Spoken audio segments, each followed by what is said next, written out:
Welcome to M&A Corner. I'm Kevin Costantino. And I'm Doug Jackson. And we're here today to talk about M&A topics. It's been a very interesting M&A environment. Could you give us some perspectives on what you're seeing in the market? Sure, Kevin. When you look at the headline data, you would conclude that the M&A market is up meaningfully over last year.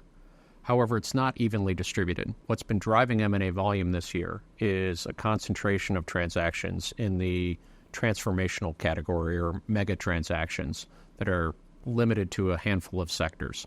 The rest of the market is actually off meaningfully, 25% in many cases over last year. And so the market is rather narrow and not particularly deep. That's an unusual inconsistency in our market. What do you attribute that to, particularly the decline in volumes in some of the other smaller sectors? I think it's a combination of factors and, fairly complex and layered in the answer. But at a high level, I would say continued uncertainty in the macroeconomic environment weighs on companies and their strategic thinking. People tend to look internally during more challenging economic times versus externally. Secondly, I think the rate environment absolutely has had an impact on M&A activity. Everybody was anticipating a series of rate cuts this year that just haven't materialized, and I think are weighing heavily on financing markets and businesses. And then I think the third factor is the impending election.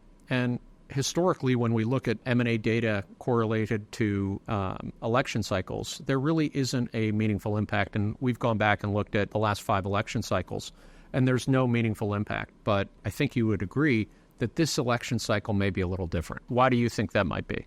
Unusually, I think it is very different because this is the first election cycle where we actually, at least in modern era, have 2 candidates who actually have been president before. And so the market is able to look at each of them and have a very good sense as to what each candidate is going to do with their administration. Now, the Biden administration has been very front-footed and proactive in relation to regulatory review of M&A transactions. That has given pause, and I know this from client experience, to folks who might be doing things that could be strategic in nature that might result in a review by the current administration at the FTC and the DOJ. And even if folks thought that they could get those transactions through the regulatory review, the length of time and the uncertainty that comes with that kind of review has caused people to maybe sit on the sidelines and wait out this potential administration change. On top of that, you have CFIUS, which historically has not been a political tool. But as you can see right now with the Nippon US Steel transaction, that it actually is being used potentially as a political cudgel. And again, not just antitrust with the DOJ and FTC. Now CFIUS becomes a political football that can be used by administrations to try to gain favor, even in key swing states like Pennsylvania. And lastly, I would say that I think the administration could have an impact on how the Fed is ultimately pacing out rate cuts. You could see a situation where if certain candidates were to prevail, that the rate cuts may have a different cadence to them than currently under the Powell administrations. And the interesting thing, Kevin, is that not all sectors are going to be affected equally. And I do think it's a little bit interesting that, like we saw following the Trump jump after his election in 2020, certain sectors did very well and some sectors did not do well. And I would anticipate those sectors are all waiting on the sideline because they're most likely the ones that are impacted the most. Yes, it's very interesting, Doug, because it's not a clean line drawn in the sand. Given the nature of Trump's political inclinations, you could see a consumer-facing business, potentially one in social media, that might actually be treated differently under a Trump administration than a Biden administration and have more uphill to climb than the current administration might provide. So it's a very interesting political environment. And you would want to see not only how the presidential election shakes out, but also the congressional elections as well, because they will be relevant in terms of how these laws are actually going to be designed and implemented over time. Another interesting ramification of a political cycle is the impact of foreign activity in the U.S. And, I would say for the last 4 years, there's been a tremendous interest of foreign direct investment in the U.S., much more stable economy than other economies, more growth in our economy than other economies. So we've seen a lot of inbound cross-border activity. I think the election cycle has a chilling effect on some of that activity because foreign companies want to understand where the landscape is going to evolve depending on which administration comes in. It's very true, but it seems like the one thing that these two parties can agree on is a higher degree of protectionism than we're used to seeing in the U.S. economy. Very much so. With that one at least issue, it looks like there's some symbiosis as to how both parties seem to be thinking. Doug, we've talked a lot about strategic deal activity between two corporates, for instance, but we haven't talked a lot about private equity activity.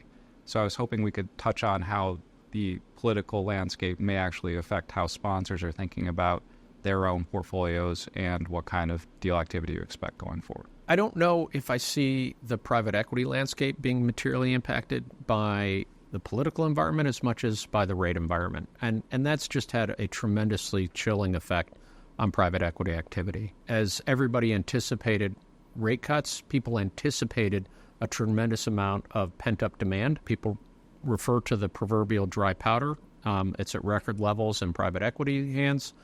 And you combine that with the aging of portfolio companies within private equity portfolios, you would expect a tremendous amount of private equity activity. The challenge has been the very pervasive high interest rates and uncertainty on the economic level. As a result, it's kept a lot of private equity firms on the sidelines. I don't think that has as much impact by the political outcome as it does by the rate outcome.